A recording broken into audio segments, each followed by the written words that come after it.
જો બિલકુલ જે પણ વ્યક્તિને સૌથી પહેલા ઘટાડો છે ગોઠણના સાંધાનો એનું નિદાન તમે કરેલું છે કે ડોક્ટરે?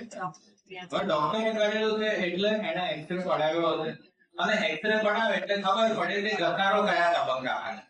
હવે જો ઘટાડો મેં જેમ કીધું કે પહેલા બીજા તબક્કામાં હોય તો તમને એ પણ ઓપરેશનની જરૂર નથી, તમે દવા ગોળી કસરત ઇન્જેક્શન થી સાજા થઈ જાય.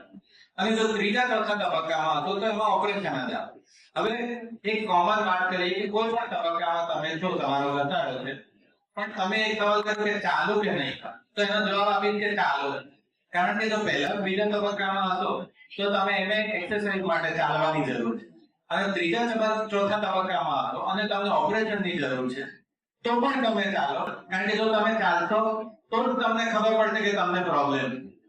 આ વાત એવી છે કે ઘણા લોકો એમ કહે કે મારી ગાડી તો બગડતી જ નથી, પણ તમારી ગાડી ક્યારે બગડે? તમે બહાર લઈ જ નથી ને. એટલે તમે પગને ચાલો વપરાશ કરો તો તમને રિયલાઇઝ થશે કે તમને દુખે. જો તમે વપરાશ જ નહીં કરો તો તમને ખબર જ નહીં પડે તમને સારું છે, પણ બેઠા બેઠા તો નહીં જ દુખે. પગનું કામ ચાલવાનું છે એટલે ચાલો તો પ્રોબ્લેમ છે એ તમને પોતાને રિયલાઇઝ થશે, બીજા કોઈ રિયલાઇઝ કરાવવાની જરૂર છે. એટલે ચાલવાનું ચાલુ રાખો, બંધ ન કરો, જેથી કરીને જ્યાં તો પ્રોબ્લેમ છે બહાર આવે. અને નહીતર પહેલા બીજા તબક્કામાં છે કે તમે એક્સરસાઇઝ થાય, ચાલવાનું ચાલુ થાય, બંધ ના.